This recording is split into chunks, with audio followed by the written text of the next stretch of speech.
What's up, guys? Ayun, I'm back! I'm back! Pwede.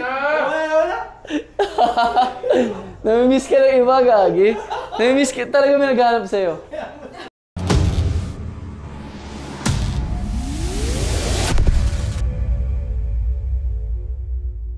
Hello mga kabiyahe. Today, discuss natin yung pinakabagong e-bike ni Minal. Ito yung Minal X8. Bali, ngayon, discuss ko sa inyo yung electronic parts niya. Bali, ito yung battery niya. Naka 48 volts, 25 Ah lithium battery. So, lithium siya. Then, removable siya. Yan. Okay. So, charge mo siya separately. Yan. Then, may indicator na rin siya ng battery life niya dito pag naka-on. Ito yung switch on niya button. Yan. May switch on button. Ito yung charging port niya. Yan. So, pwede may charge dito sa unit or tanggalin sa unit. Yan. Tapos ito may battery indicator din. Yan. Then, ang motor niya, 48 volts, 750 watts na brushless gear motor. Naka-gear motor na siya. Advantage yung gear motor. Kahit yung mga mabibigat na ahon, kaya niya. Matatarik na ahon. Then, naka-colored LCD na siya. Yan. Ito yung colored LCD niya. Na naka-indicator battery life. Speed meter. Yan. Speed meter. At saka, mga indicator, KM, trip, mga details ng... Then, yung lights na ginamit, ito, naka-bright LED light na siya. Then, may high-low function. Yan. Yan. Tapos, may high-low function. Then, may kasamang horn na rin yan. We interrupt this program for an important news announcement. O, ikaw na lang! Una! Sakto! Kailangan namin mag-ano! Yun. Yan ang OG. OG na vlogger namin. What's up mga kabiyahe? Oh, what's up mga kabiyahe? Sige na. Then, isa pang kagandahan ni Minal X8, may kasama na siyang signal light. Harap at saka likod. Yan. Yan. Sa harap, mic. Yan. Harap likod ang signal light niya. Yan. So, kagandahan niya, may signal light na siya. So, discuss naman natin yung mechanical part ni Minal X8. Naka 7-speed Shimano shifter na siya. Then, yung crank niya, mga 52 teeth to. Case na, may pedal assist pa rin naman tong unit na to. In case na naubusan ng battery, makapag-pedal pa rin tayo. Yun yung kagandahan ni Minal X8. Then, yung front suspension niya, may lockout. Yan. Naka-dual crown na siya. Yan, naka-dual crown. Then, yung rear suspension niya, telescopic. Yan. Yan. Then, yung brake niya, naka-hydraulic na siya. Yan. Yung hydraulic na ginamit sa kanya, halos parang motor type na. So, konting piga lang. Brake na siya. Then, may brake light din pala tong unit na to. Huwag na natin, yan, isa sa safety yan. May brake light na siya kasama. May kasamang center carrier. So, pwede ka maglagay ng mga items dito. Or if ever next time gusto mo longer range, pwede natin lagyan ng mga battery ito. Itong part na to, pwede lagyan ng mga batteries yan para for longer range. Ano ba range ni Minal M7? According sa specs namin, abot siya ng mga 80 to 100 km. Bali, more on na siya, throttle mode. Bihira naman siguro magbabike throughout itong style. So, more on throttle, yung lang niya, yung pedal niya is if ever gusto mo na mag-exercise or if ever naubusan ka ng battery, may option ka pa rin makauwi. Ayun. Then, ang kagandahan din nito, naka-alloy na siya. Alloy yung frame niya. Unlike yung ibang kahawig na model ng ganitong itsura, like yung Super 73, hindi pa naka-alloy. Ang kayang max load ni Minal X8 is 200 kg. So, option nyo kung gusto nyo may angkas, pwede naman. Then yung tire niya pala, naka V-tire na siya na 20 by 4, pero makapal na tire to. Check nyo. Yan, hindi siya yung ordinary na 20-inch na tire. Makapal siya compare sa mga usual na e-bike. Then, ito yung throttle niya. Yan. Then, dito naman yung Shimano shifter niya.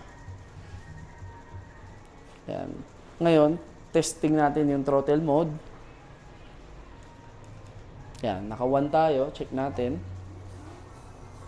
Yan. Then 2, 3, 4, 5. Yan.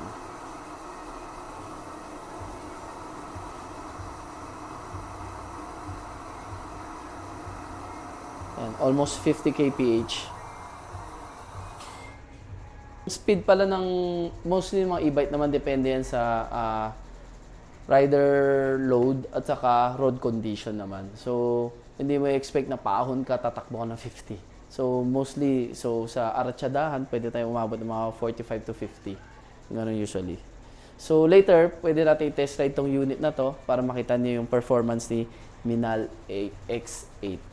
Guys, ngayon compare natin yung Super 73 model sa Minal X8. So, anong difference?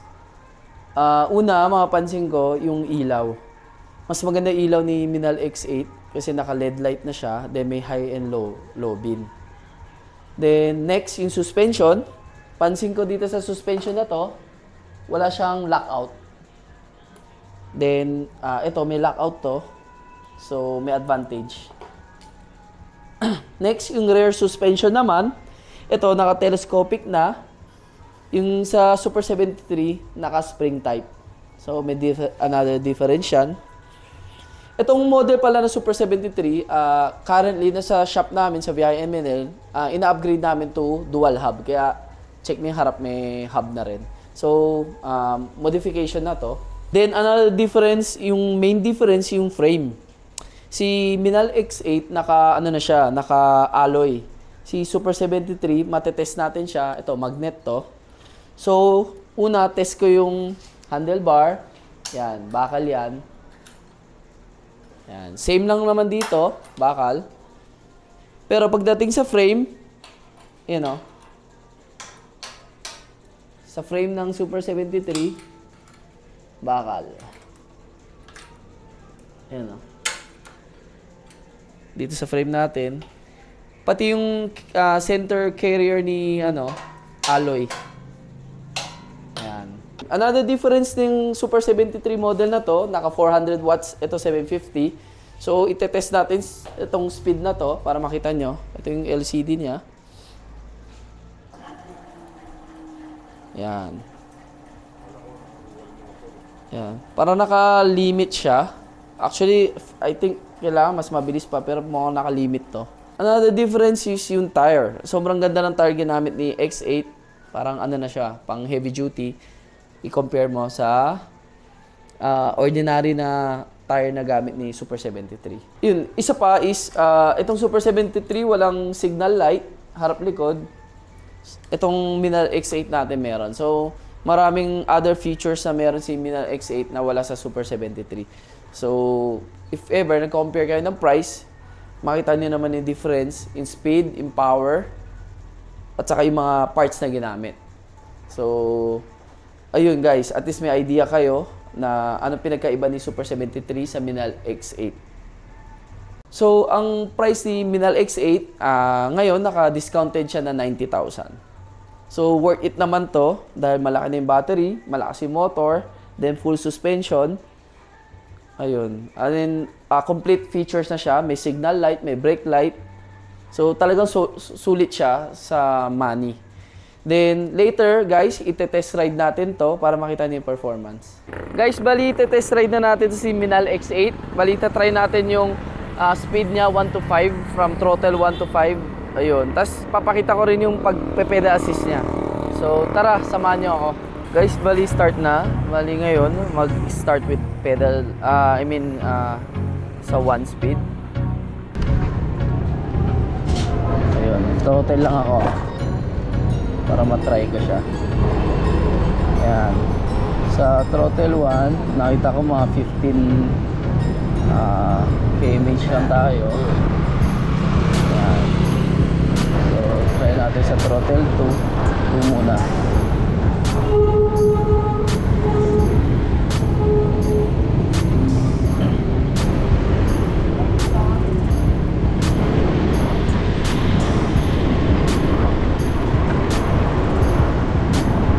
Yan, sa throttle 2, maabot tayo ng mga 22.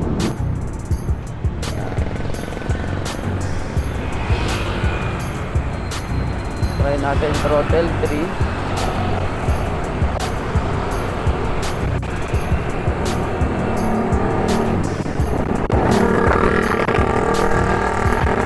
Okay.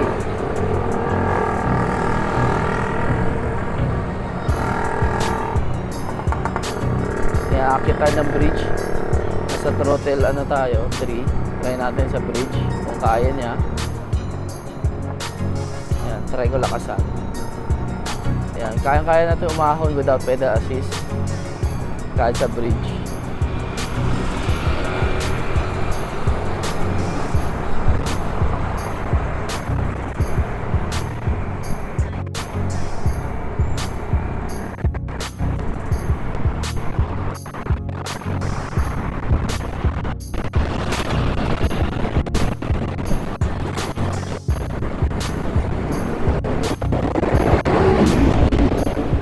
Sa 4 tayo.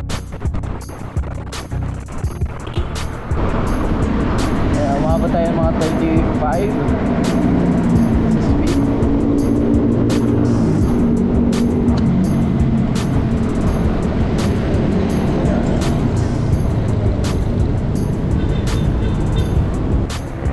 Try ko nga naman yung pedal assist. Okay naman siya yung pedal assist. Mukha lang siyang awkward, pero okay siya. Feeling mo lang. So, okay naman siya yung pedal assist.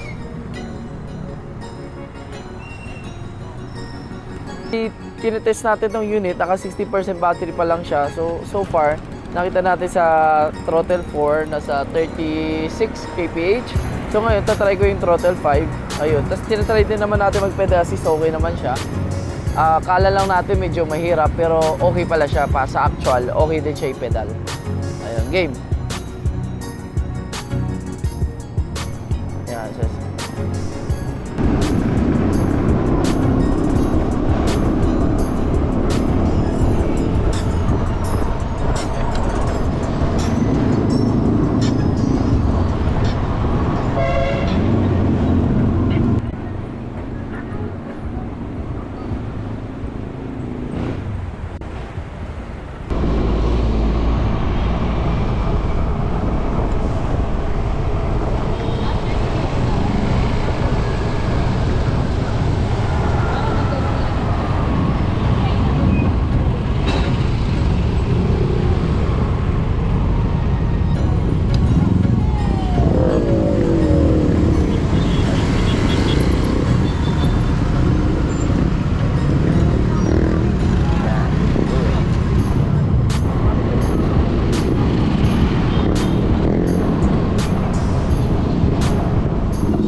Sa kalsada kasi makapal. Feel mo na sturdy siya. Tsaka yung build ni Nala X8. Yung riding niya, sturdy talaga.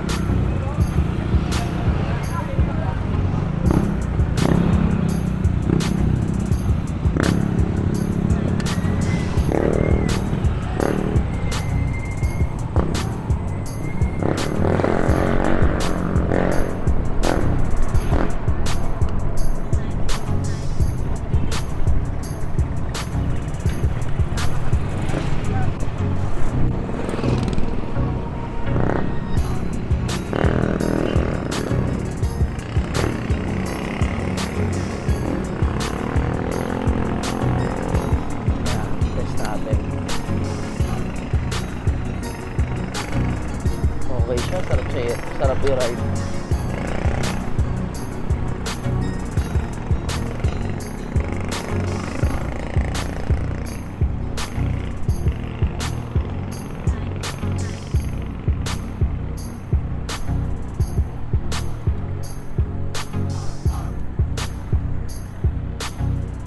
Buwelo lang ako.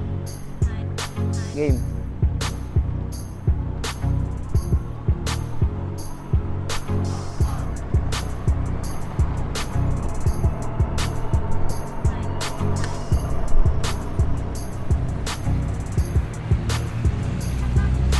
Sa mga lubak, okay siya. Ayan. Halos wala eh. Hindi nadaanan lang yung mga lubak.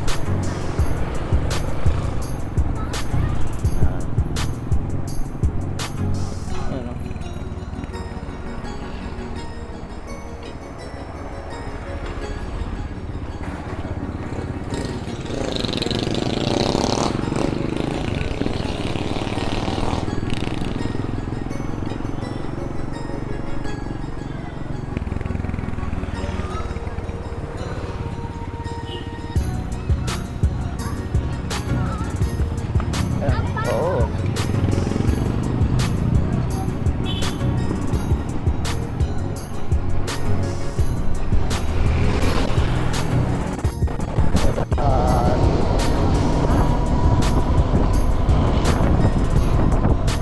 Lampas na tayo ng 40. Yung kulang ng road. So, tingin ko abot ng mga 45 to 50. Saka 60% lang yung battery eh. Siguro pag 100% mas malakas pa siya. Yan.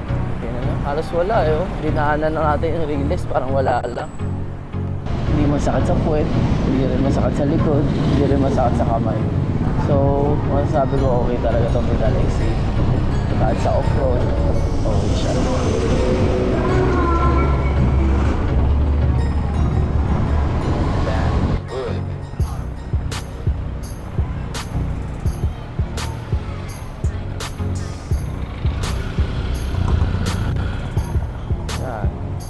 Pitik-pitik lang tayo throttle pag traffic. Hindi rin tayo mahirap. Pwede rin tayo mag-pedal assist. So yun o. Okay naman yung pedal assist niya. So, in-assume ko na medyo mahirap mag-pedal assist sa ganitong unit. Pero, mali pala ang assuming ko. Okay pala to. Kahit ganito, okay rin siya yung pedal assist. Kala mo lang mahirap. Pero, hindi naman. Pwede talaga yun. Pwede assist.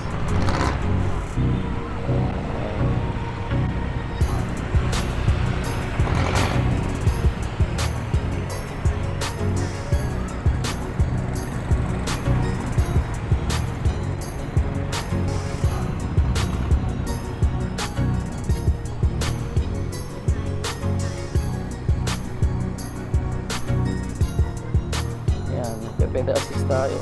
Dali lang.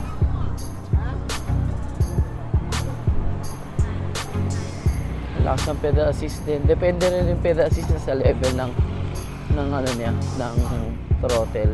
So pag mataas ko na mababa, 1 lang. Yan, mas mahina yung pedal assist. Kasi ang 1 is hanggang 17 kph. So pag mas mabilis ka pumadyak doon sa 17 kph, halos wala nang assistance yun ng motor. Ganun yung how pedal assist work. Pero pag tinasan ko yun ng 2 yan, naramdaman ko na nag-assist na siya. So matipid yan pag 1 para makapag-exercise kayo. Naka 1 lang kayo para matipid sa battery. Pero if ever gusto mo yung may speed, okay, test na natin yung throttle 5. Sana abot yung road para ma-maximize natin. Kahit sa 60% tayo, try natin. Actually, akit tayo ng tulay. Tingnan natin. Sabayin ko ng konting pa-jack para excited.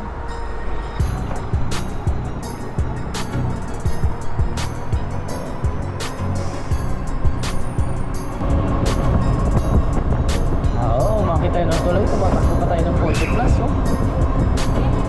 40 plus kph. With 60% battery. Packet yun, ha. Ito, pababa, oh.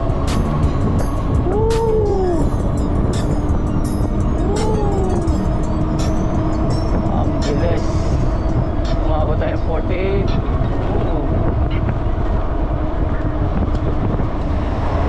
48, almost 50 sa 60% battery. Solid. solid signal ng XC. Nakako yung jeep po. Solid. Okay talaga. Tapos yung pedal assist niya underrated. So masasabi ko lang okay siya yung pedal assist. Feeling lang natin hindi. Pero kinry mo naman siya. Comfortable naman din pala. Mukha lang hindi comfortable kasi yung upuan niya, in size niya, unlike sa e-bike, adjustable yung seat post. Ito hindi. Pero isipin natin, sa unang tingin, kala natin mahirapan tayo magpedal, pero hindi naman. Sa actual na, ano naman siya, lilipad to.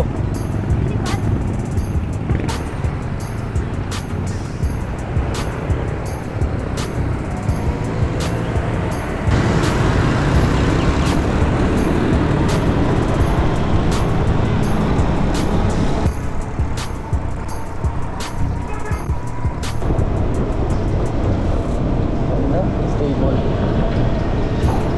Tumatakbo na tayo, stable pa rin siya.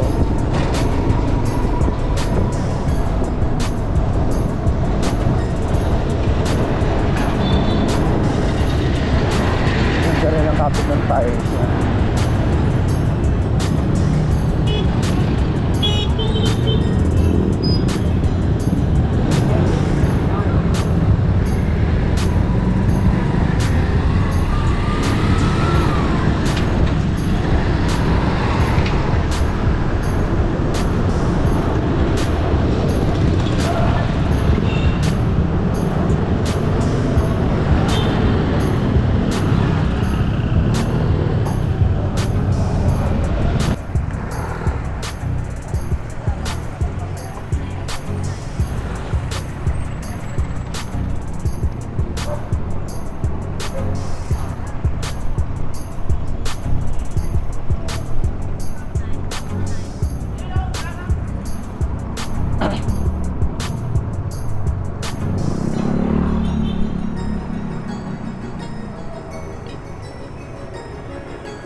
Saan tayo kukuha ng video ng mga ano? Doon na lang sa lugar natin?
Sure yan, malayo distance niya ito.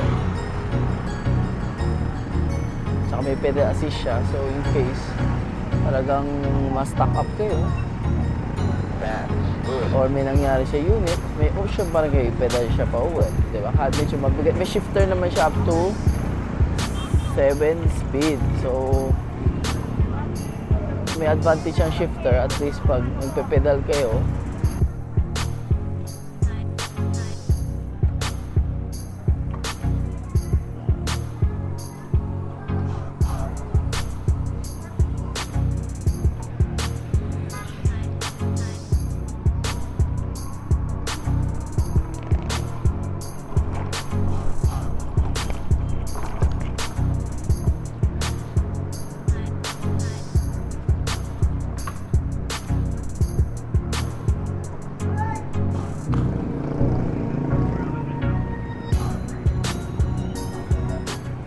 Guys, bali tapos na tayo mag-test ride. Ngayon, bibigay ko sa inyo yung observation ko sa pag-ride ni Minal X8.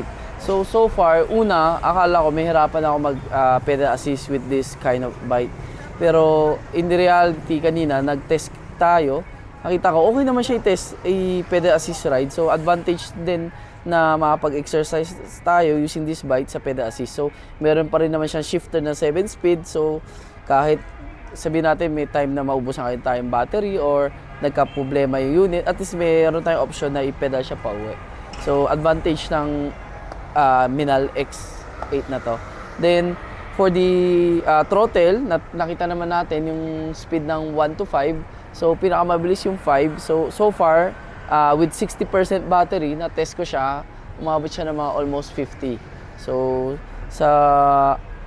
so pwede na i-try with 100%, baka kaya pang lumampas. So, then yung suspension niya, nagpe-play, dumaan tayo sa mga rocky roads, so okay naman siya. So, then, yung tire niya, feel ko makapit siya, sturdy siya. So, kahit umuulan, I think okay tong unit to kahit sa raining condition. Also, advantage din ng mga e-bike na to, kahit umuulan tayo, pwede natin siya gamitin. Dahil yung battery niya nandito, secure siya.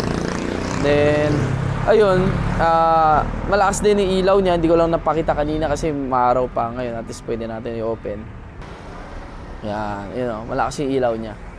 So, ayun. Then, yung braking system niya, malakas, para motor type na siya. So, konting piga mo lang, maramdam mo na yung kapit. So, then yung buong riding comfort niya, super sturdy siya. So, hindi ka yung tipong feeling mo kakalas. So, ano siya, sturdy siya. As in, feel mo matibay, secure, safe.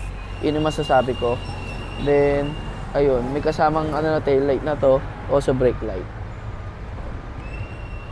Yan. Then, feel natin, nung hindi na-adjust tong saddle, anong feeling. Sa akin, okay naman siya. Wala naman siyang difference sa niyang-ride kong bike. Akala ko kasi mahirapan ako mag-pedal na hindi adjustable yung saddle. So far, nung nag-test ako, okay naman siya. Ayun. Then, meron na rin siyang mga fender. So, in case maputik, salo naman yan. Then, advantage din nito, meron tayong center basket na pwede maglagay ng mga importanteng bag, gamit here. Okay? Laptop or ano man. Bag. Yan. So, another important nito, at least next time, if gusto natin mas longer range pa, pwede tayo mag-additional battery dito sa part na to. Ayun. Then, yung suspension naman niya, maganda. May lockout din siya. So, advantage yan. Yan. Ipe-play to. Then, may lockout siya. Yan. Yan. Ayun. Yung throttle niya, thumb throttle. So, if hindi kayo sanay sa thumb throttle, may mga option naman tayo na full twist o half twist na available sa shop. Pwede natin modify naman mga yan. Yan. Tapos, ang kagandahan niya, may horn na rin siya. Yan. Kahit pa paano, makakatulong siya. Yan. May high-low. Yan. Para sa akin, sobrang sulit tong unit na to. Also, pag nag-park kayo sa mga offices nyo, pwede nyo dalhin tong battery na to kasi removable siya. So, talagang wala na kayo ibang hanapin kay Minal X8. Kompleto na. So, if ever naghahanap kayo ng mga e-bike or itong Minal X8, available siya sa Biyahe Manila. Meron din kami mga partner dealers, Overland Kings, sa South. Then sa North, we have sa Go E-Bike Baguio. Then we also have electrified. Ayun. So, marami naman options para ma-try nyo tong e-bike na to. Ayun. Guys, pwede nyo kami follow sa Facebook page namin, Instagram, YouTube, TikTok. Then, pa-subscribe na lang sa YouTube channel namin para sa future e-bike review namin.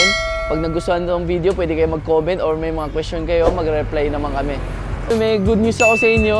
Lilipat kami sa new branches, mas malaki yung area. So, watch out for more details. Ayun, thank you for watching our YouTube channel, guys. See you on our next e-bike review.